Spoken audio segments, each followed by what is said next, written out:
Hello, my name is Harold Mendelson, and this presentation is about Aimee Semper McPherson. She was an early evangelist. In fact, she was one of the first female evangelists in the United States at the 20th century. The question I will try to answer is, was she a real evangelist or just someone who wanted to be on a stage with adoring fans while giving uplifting sermons? She had, since childhood, wanted to be an evangelist. She met a man while in school whose name was Semper. They decided to go to China after they were married, and he died from malaria while doing missionary work in China. After returning to her parents' home, she met a man named Harold McPherson. She had one child from her first husband, a girl named Roberta. After a while, she told her husband that she wanted to go on the road and preach sermons. He was against her going on the road, and eventually she just couldn't take it anymore. By then she had a second child, a boy named Rolf, R-O-L-F. She had two young children. One day she packed up her two children, took a tambourine and $10 she had saved, and got in a big old car and just went around the country. Eventually she wanted to go to Chicago and actually go to California. When she earned enough funds, that's exactly what she did. She contacted her mother and told her to meet her there. 3 months later, when she showed up, they formed a company and started the International Church Foursquare Gospel. This was a non-denominational Protestant denomination. She started giving sermons which were uplifting and raising the spirits of those attending her services. Now she had a new denomination. She needed a place to hold her services.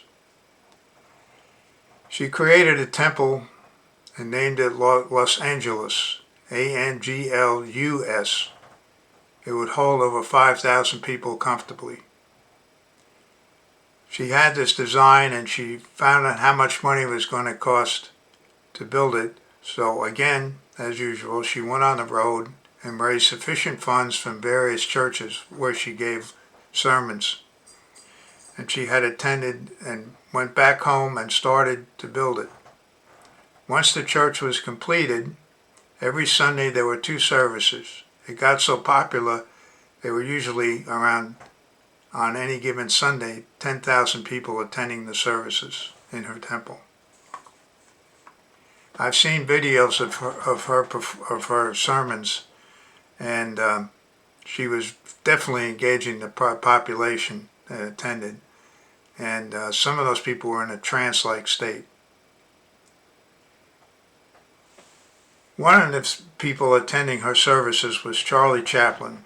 He had a studio maybe a half mile down the road, and he went there. He was not a religious man, but he enjoyed watching her give her sermons.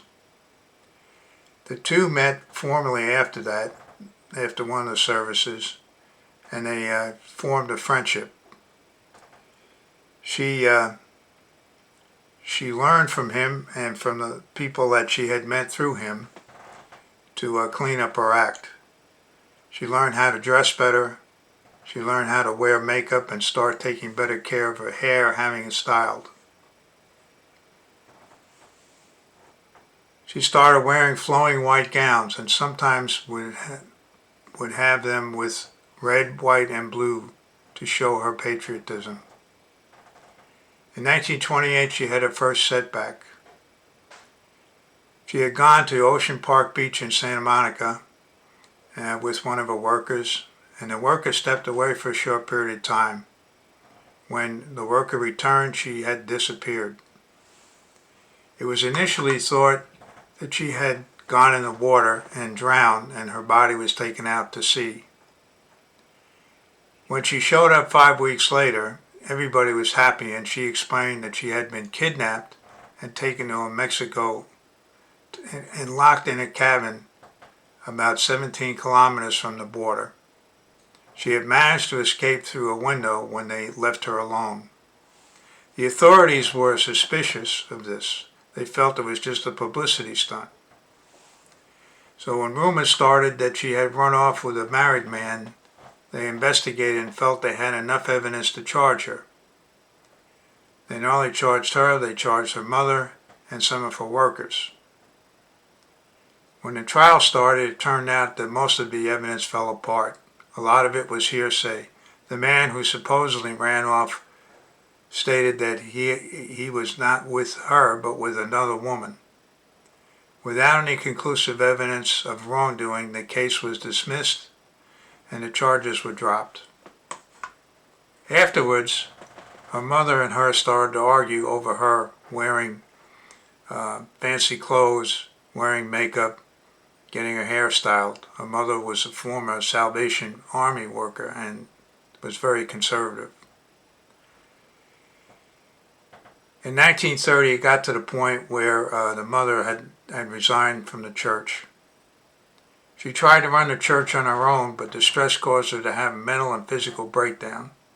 She was away from the pulpit for 10 months, but the people still followed her.